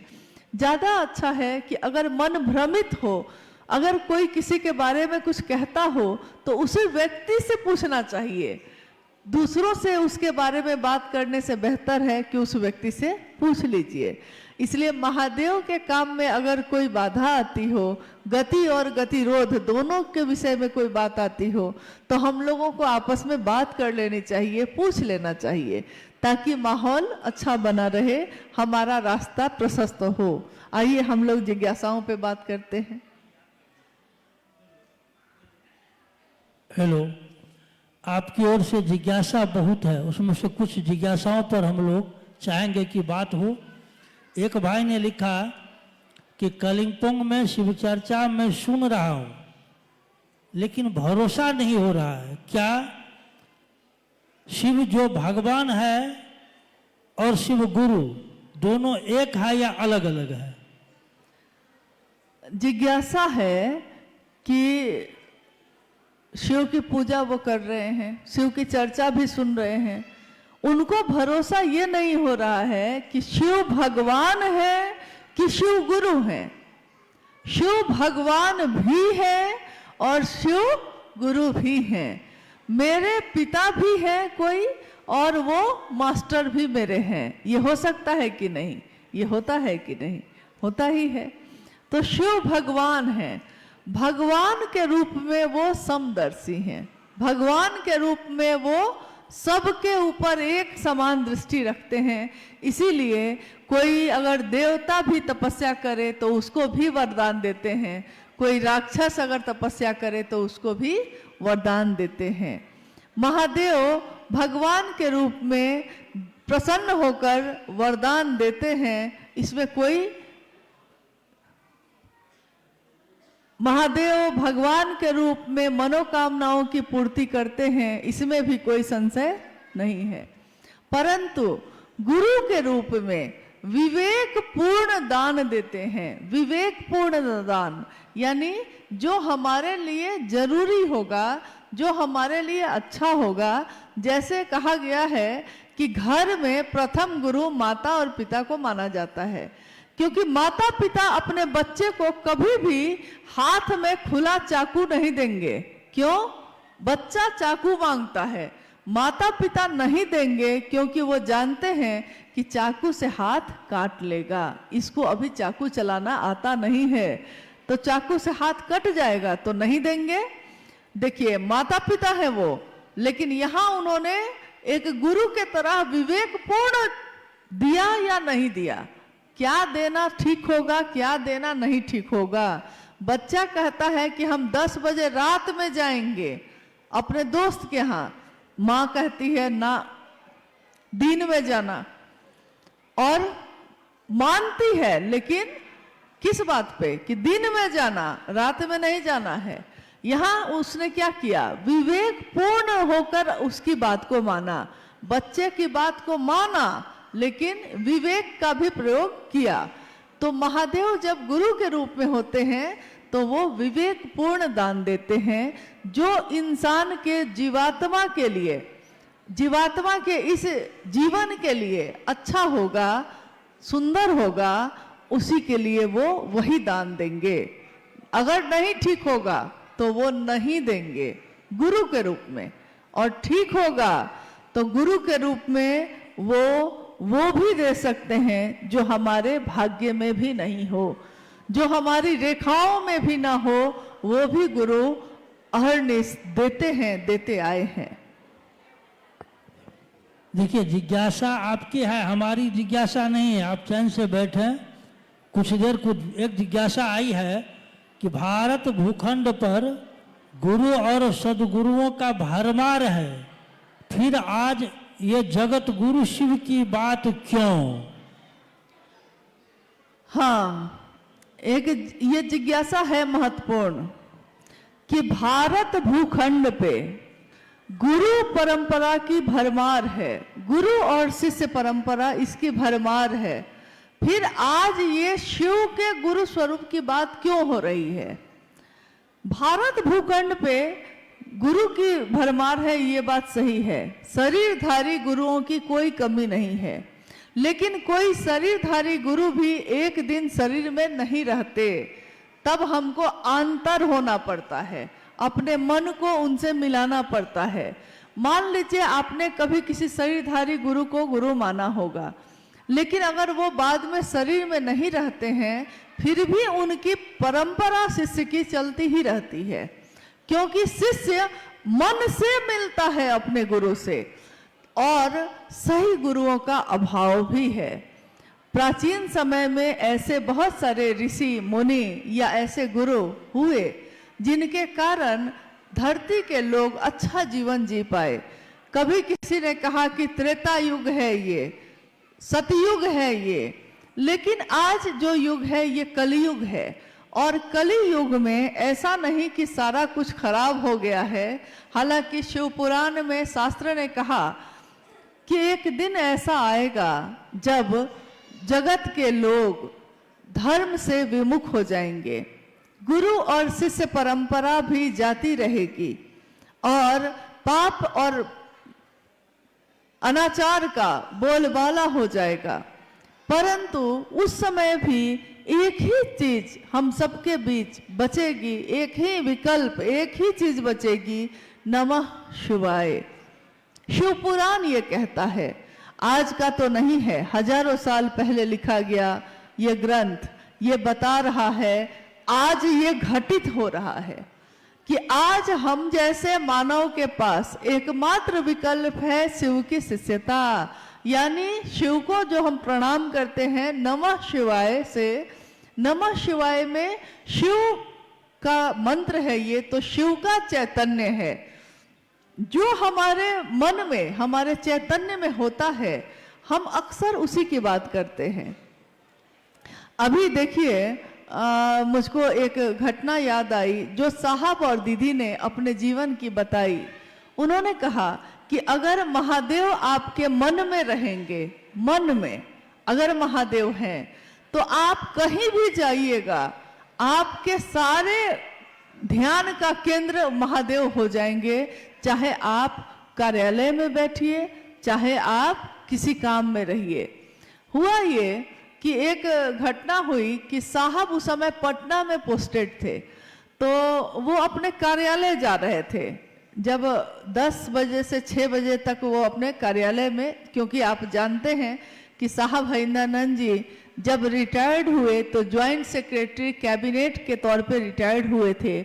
उसके साथ साथ उन्होंने महादेव के नाम का अलख जगाए रखा, और करोड़ों लोग आज महादेव की सोच पे खड़े हैं, चल रहे हैं। तो उस दिन हुआ ये कि जब वो कार्यालय के लिए निकलने लगे तो मां नीलम आनंद जी ने, गृहस्थ भी हैं, वो गृहस्थ भी हैं, क्योंकि महादेव गृहस्थों के भी आदर्श हैं। साहब और दीदी क्या है, गृहस्थ भी हैं, 3 बच्चे भी हैं उनको। तो जब निकलने लगे तो मां ने उनसे कहा कि कटहल लेते आइएगा, उधर से जब ऑफिस से लौटिएगा। हमारे पति भी जब बाहर जाते हैं तो हम लोग उनसे कुछ ना कुछ डिमांड कर ही देते हैं कि जब आइएगा तो ये लेते आइएगा, ये लेते आइएगा। तो माँ ने कहा कि कटहल लेते आइएगा। कटहल क्या है? एक सब्जी है, फल भी माना जाता है उसको, कटहल ही तो है, लेते आइएगा। साहब ने कहा कि लेता आऊंगा। अपनी जीप में बैठे, जिप्सी में कार्यालय चले गए। साहब ने कहा कि रास्ते में मैं दोनों तरफ सब्जी वाले को देखता रहा कि कटहल है कि नहीं है। नहीं था। दिन में तो दुकान लगी नहीं थी। सोचा कि कार्यालय जाकर चपरासी को भेजूंगा। कार्यालय में गए, उन्होंने चपरासी को बुलाया और कहा कि बाजार में जाके देखो तो कि कटहल आया है कि नहीं। चपरासी बाजार चला गया, लौट के आया, उसने कहा जी अभी नहीं आया है। फिर साहब काम में व्यस्त हो गए। फिर अब शाम में जाना है, चपरासी से फिर बुला के कहा अब देखो तो कि आया कि नहीं कटहल बाजार में। चपरासी फिर गया, उसने कहा आ गया है सर। उधर से कटहल लेके आए, गाड़ी में रखी गई। कहा एक ज्वाइंट सेक्रेटरी कैबिनेट और कहा वो कटहल के लिए परेशान हो रहे हैं। साहब ने कहा क्या मैं कटहल के लिए परेशान हो रहा था? नहीं, मेरे ध्यान में नीलम थी। मेरे ध्यान में नीलम थी तो नीलम ने क्या कहा है ये भी मेरे ध्यान में था। मेरे ध्यान में शिव होंगे तो शिव ने क्या कहा, साहब दीदी ने क्या कहा, ये भी मेरे ध्यान में होगा। तो इसीलिए साहब ने कहा कि वो कटहल मेरे मन में घूमता रहा, जबकि मैं उतना पसंद भी नहीं करता, लेकिन कटहल नीलम ने कहा। महत्वपूर्ण यह है कि किसने कहा। तो यहाँ जब हम शिव को गुरु मानते हैं तो महत्वपूर्ण यह है कि हमने किसके कहने से माना। कौन है जो हमारे दिन और रात में भी हमारा साथ नहीं छोड़ता, जो हमारे चित्त में हमेशा विराजमान रहता है, जिसके लिए हम कहते हैं महादेव साहब दीदी बैठे हैं मेरे सीने में। हम ये कहते ही रहते हैं क्योंकि हमारे मन का ध्यान भी उन्हीं के आसपास घूमता रहता है। तो हमको याद रहता है कि साहब ने क्या कहा, क्यों कहा, क्या करना चाहिए हमको। अगर हमको याद ना रहे तो हमको ये भी याद नहीं रहेगा कि उन्होंने क्या कहा। ये याद इसीलिए है क्योंकि वो भी याद है। नहीं, एक जिज्ञासा है, एक ये बहुत सारे गुरु बहनों और गुरु भाई की जिज्ञासा है कि दीदी हम लोग कई बार विचार योजना बनाए कि जाएंगे रांची, नहीं जा पा रहे हैं, रुकावट कहाँ आ रही है? चाहता हूं लेकिन हम लोग रांची नहीं जा पा रहे हैं, कृपया कुछ आप बताएं। जिज्ञासा आपने सुनी है कि जिज्ञासा ये है कि कुछ गुरु बहनों की है कि वो लोग हर कुछ दिन के बाद तैयारी करते हैं कि रांची जहाँ साहब का स्थल है उपवन, हम लोग हर धाम जाते हैं, मेरे साहब की जगह है, हम लोग वहाँ भी जाना चाहते हैं। तो हम लोग तैयारी कर लेते हैं लेकिन जा ही नहीं पाते हैं। तो रुकावट कहाँ आ रही है? रुकावट कहीं नहीं होती। अगर हम किसी पे निर्भर हो जाते हैं तब रुकावट होती है। जैसे जब हम लोगों ने यहाँ आने का प्रोग्राम बनाया तो कुछ लोगों ने कहा कि कलिम्पोंग में बहुत ठंड होगी दिसंबर में, मत जाइए, अप्रैल में जाइएगा। लेकिन चलने वाला जब चल देता है तो वो उसी में एडजस्ट हो जाता है, मतलब ठंड है कि गर्मी है उसी में ढल जाता है। तो हम लोग चले आए। रोकने वाले तो रोकते ही हैं, कहने वाले तो कहते ही हैं। कोई कहता है चल सकते हो, कोई कहता है नहीं चल सकते हो, कोई कहता है जाना चाहिए, कोई कहता है क्यों जाना चाहिए, मत जाइए। लेकिन मेरा मन क्या कहता है? मेरे कौन है वो जिनके लिए हम जाना चाहते हैं, जिनके पास जाना चाहते हैं? साहब और दीदी आज सबके साथ हैं। आप भी तो हम लोग के साथ हैं, तब भी हम लोग आए कि नहीं? आते हैं कि नहीं? कभी सिक्किम आते हैं, कभी सिलीगुड़ी आते हैं, कभी कलिम्पोंग भी आ गए। आज से 15-16 साल पहले साहब के साथ आए थे हम लोग कलिम्पोंग। यहाँ के टाउन हॉल में वो कार्यक्रम किया गया था। आज इतने सालों बाद फिर से कलिम्पोंग में आने का मौका मिला तो सारी स्मृति, सारी बातें याद आने लगी। मुझको याद है कि जब टाउन हॉल से निकलकर हम लोग कार्यक्रम के बाद निकलकर होटल जा रहे थे तो रास्ते में एक फुटबॉल का मैदान था, शायद किसी स्कूल का था, कहाँ का था, कोई फुटबॉल मैदान है, टाउन हॉल से निकलने के बाद रास्ते में था। तो साहब ने कहा कि कलिम्पोंग में महादेव का काम इतना हो कि एक दिन मैं आऊंगा इस फुटबॉल ग्राउंड में महादेव की चर्चा हो। देखिए इतने साल पहले उन्होंने ये बात कही, लेकिन मुझको ये पूरा विश्वास है कि जो उन्होंने कहा है, कहीं के लिए कह दिया है तो वो घटित हुआ ही है, चाहे वो 20 साल बाद हो, लेकिन वो हो के रहता है। उन्होंने हमेशा यही चाहा कि हम सभी शिव के शिष्य बने, शिव के बने। यहाँ तो स्थिति ये होती है कि अगर कोई गुरु भाई या कोई गुरु बहन 50 आदमी को जोड़ लेता है और 50 आदमी उसके बात पे चलने लगता है तो वो समझ लेता है कि ये 50 मेरा आदमी है।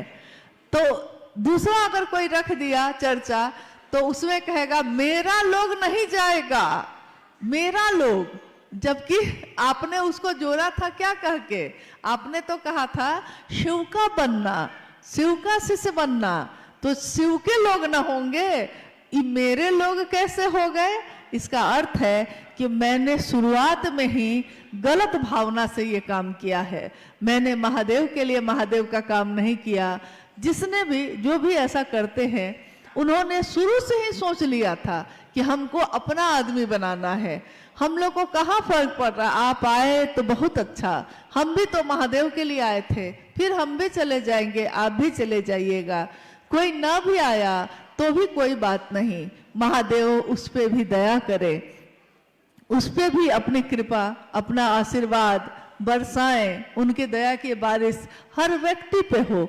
हम शिव के शिष्य हैं, हम किसी का अशुभ नहीं सोच सकते, किसी का अहित नहीं सोच सकते, चाहे वो आपके साथ चले या ना चले। कभी शिव के शिष्यों को किसी का अहित नहीं सोचना चाहिए, क्योंकि वो शिव का शिष्य है और अगर उसने सोच लिया तो ऐसा घटित हो सकता है। इसलिए हम लोगों को ये काम कभी नहीं करना चाहिए। दूसरे गाली दे सकते हैं, हम लोगों को नहीं देना चाहिए। दूसरा आरोप लगा सकता है, हम लोगों को नहीं लगाना चाहिए, क्योंकि हम तो जानते हैं कि हम शिव के शिष्य हैं, भले वो जाने ना जाने। एक जिज्ञासा है, गुरु बहनों का कहना है कि दीदी, हम लोगों ने दीदी नीलम आनंद जी को तो देखा नहीं है। 2005 में दीदी नीलम आनंद जी शरीर छोड़ी, आप उनके साथ और साहब श्री के साथ गुजारे हुए अपना कुछ अनुभव सुनाइए। बाप रे बाप, दीदी से अनुभव पूछ रहे हैं, अपना कुछ अनुभव बताइए कि आपने क्या अनुभव किया साहब और दीदी को। देखिए, दीदी नीलम आनंद 2005 में 17 जून को शिवलीन हो गई। आज से कितने वर्ष पहले? साहब 4 सितंबर 2022 को शिवलीन हो गए और आज भी दीदी और साहब हम लोगों के साथ उसी तरह है, जरा भी कम नहीं हुआ है, रफ्तार और बढ़ गई है, नजदीकी और बढ़ गई है। शरीर में रहते जो थोड़ी दूरी भी थी वो भी अब खत्म हो गई है। आपने जानना चाहा है, आपने पूछा है दीदी नीलम आनंद जी के बारे में। 27 जुलाई 1952 को झारखंड में एक जिला है पलामू, वहां के मनातूगढ़ में दीदी माँ का जन्म एक जमींदार परिवार में हुआ। महुआर जगदीश्वर जीत सिंह की बेटी एक राज परिवार जैसा जीवन वो जी रही थी और जब उनका बचपन अब यौवन की तरफ गया तो उनकी शादी हुई साहब हैदानंद जी से 22 मई सन 1972 को। 22 मई सन 1972 में साहब और दीदी जीवन संगिनी बने मनातूगढ़ में। और ये वो समय था जब साहब शमशान साधना किया करते थे। उन्होंने अपने जीवन के 12 वर्ष के बाद से 12वें वर्ष के बाद ही लगातार शमशान कब्रिस्तान साधना, कुंडलनी जागरण, योग, तंत्र, मंत्र, यंत्र, जितनी तरह की विधाएं होती हैं सबको आजमा लिया था। परंतु जब उनका विवाह हुआ मां नीलम आनंद से, तो मां ने देखा कि मेरे पति एक तरफ साहब कानून की पढ़ाई कर रहे थे और एक तरफ वो शमशान साधना कर रहे थे। तुलना नहीं है, विसंगतियों में संगति की स्थापना करते हैं शिव। इसी तरह उनके जीवन को भी देखते हैं हम लोग तो अनमिल आखर जैसा है, विसंगतियों में ही संगति की स्थापना है। उन्होंने शमशान साधना भी जाना जारी रखा और साथ साथ उन्होंने कानून की पढ़ाई भी करना जारी रखा। सन 1974 में जब साहब श्री ने शिव को अपना गुरु बनाया, आरा के गांगी नामक स्मशान में जब वो बैठे थे अर्धरात्रि में, और अर्धरात्रि में उनके मन में ये आवाज गूंजी थी कि गुरु भगवान होते हैं तो भगवान गुरु क्यों नहीं है। उन्होंने शिव को अपना गुरु बनाया था। 1974 के बाद लगातार 1981 तक, जब तक कि साहब बीच में डिप्टी कलेक्टर हुए, बिहार प्रशासनिक पद पे पदाधिकारी हुए और पाटन में उनकी पोस्टिंग हुई। पाटन में बहुत सारी चमत्कारिक घटनाएं हुई। मां नीलम आनंद जी के बारे में इतना ही कह सकते हैं कि उन सारे चमत्कारों की घटनाओं को जो घटित हो रहे थे उसमें उनकी सबसे ज्यादा भूमिका थी, क्योंकि स्वयं भगवती स्वरूपा, शक्ति स्वरूपा मां नीलम आनंद के लिए कुछ भी कहना उनके व्यक्तित्व को बहुत छोटा साबित करता है। उनके बारे में अगर कुछ कहना चाहे कोई तो कह नहीं सकता, उसके शब्द कम पड़ जाएंगे और उनकी ममता बहुत भारी पड़ जाती है। माँ की ममता का कोई मोल नहीं, माँ की ममता शब्दों में बांधी नहीं जा सकती। माँ जो ममता बरसाती है वो ममता ही बरसाती रही। स्वयं उनके शक्ति या उनके आध्यात्मिक जो शक्ति है उसका आकलन कोई करना चाहे तो जगत का लोग नहीं कर सकता, क्योंकि ऐसी कितनी घटनाएं हैं जो ये बताती हैं कि उनके मन से या उनकी बात से क्या हो सकता है, क्या हो जाता है। उन्होंने जो कहा सो घटित हो गया, जो चाहा सो हुआ।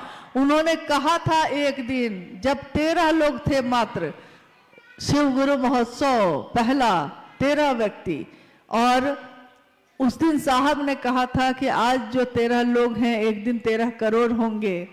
मां नीलम आनंद जी ने कहा था कि आज जो शिव शिष्यता है एक दिन ऐसा आएगा कि देखनिहार को धरनिहार नहीं होगा, देखने वाले गिर जाएंगे, मंजिल इतनी बड़ी होगी, इमारत इतनी बुलंद होगी, शिव की शिष्यता इतनी व्यापक होगी।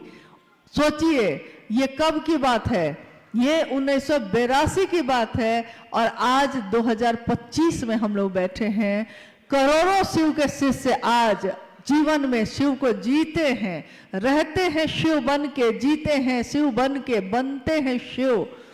और ये सब किसके कारण हो सका? तो साहब और दीदी के कारण हो सका।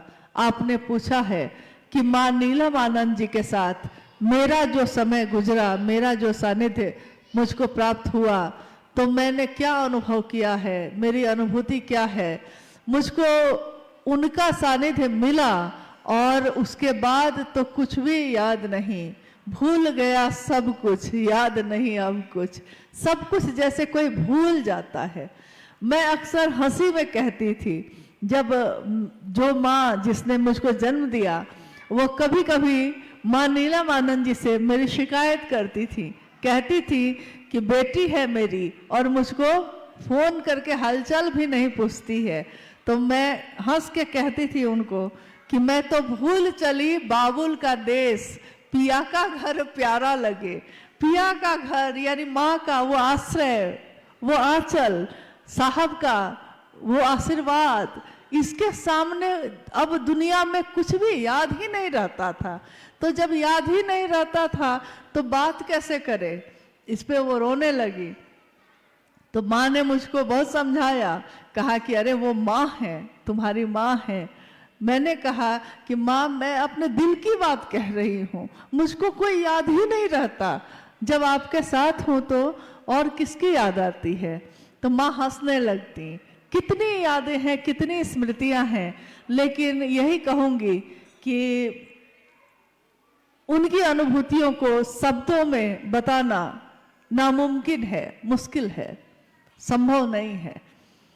फिर भी उन्होंने जो दिया है, उन्होंने किसी में कभी भेद नहीं किया। मैंने देखा माँ नीलम आनंद जी को कि उनकी 3 संतान यानी 2 बेटे 1 बेटी है, परंतु उन्होंने हम सबको, सभी शिव के शिष्यों को, शायद आपने सुना भी होगा, मेरी शादी जब हुई उस दिन ही मंडप पे ही मेरे शिव के शिष्य होने की घोषणा हुई थी। सभी शिव शिष्यों को माँ नीलम आनंद जी ने एक जैसा ही प्रेम दिया, कभी भेद नहीं किया। तो शिव के लोग शिव जैसे ही होते हैं, शिव कभी भेद नहीं करते। शिव के आंचल में, शिव की गोद में देवता भी बैठते हैं, राक्षस भी बैठते हैं। शिव अगर अमृत देते हैं तो वो सबके लिए देते हैं, वो किसी एक को चुनकर नहीं देते। तो साहब और माँ नीलम आनंद जी ने सबको एक समान रूप से अपना दान दिया, अपना आशीर्वाद दिया। ये चाहा कि हम शिव के शिष्य बने, हमेशा बने रहें। माँ नीलम आनंद जी के साथ एक कार्यक्रम में जब वो गई थी तो उन्होंने कहा था उस कार्यक्रम में कि मैं शिव की शिष्या हूँ, मैं आपके लौकिक कांटों को चुन लूंगी।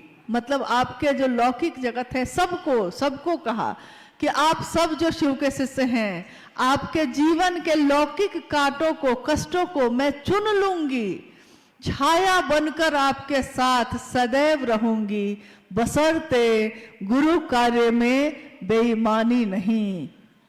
ये बात उन्होंने बार बार कही कि एक शर्त एक ही है मेरी कि गुरु कार्य में बेईमानी मत करिएगा, गुरु का काम, गुरु का नाम गुरु के लिए लीजिएगा, गुरु के ही होके रह जाइएगा। और छाप तिलक सब छीनी रे तो से नैना मिला के, हम सारे छाप तिलक जो जगत के हैं भूल जाते हैं जब हमारा मन शिव से लगता है। तो हम सब शिव के शिष्य बने रहें और कुछ नहीं है, हाँ, चलते रहें। जीवन में जब भी मिलना हो इसी तरह गुरु भाई गुरु बहन बन के हम लोग मिलते रहें। कुछ अपने हैं, कुछ क्या कहेंगे, कुछ कांटे हैं, कुछ कलियां हैं, और इन कांटों और कलियों के बीच ही शिव की शिष्यता है। शिव के शिष्यता कीचड़ में कमल के जैसा है। दुनिया अगर कीचड़ है तो शिव की शिष्यता कमल का फूल है। दुनिया अगर कांटे चुभाती है तो महादेव की असीम दया कांटों पे चढ़ के गुलाब को खिलाती है। दुनिया गुलाब को देखती है, कांटों को कोई देखता भी नहीं। तो हम सब भी गुलाब की सुंदरता को देखें, शिव की शिष्यता की सुगंध से सराबोर हों, यही कामना मेरी है। और अपने साहब और दीदी से, अपने गुरु महादेव से यही आशीर्वाद मांगती हूँ कि हम सभी शिव शिष्यों का जीवन शिवमय हो, सुखमय हो। आप सभी के चरणों में मेरा प्रणाम है। आपसे निवेदन होगा, आप कृपया भी बैठे।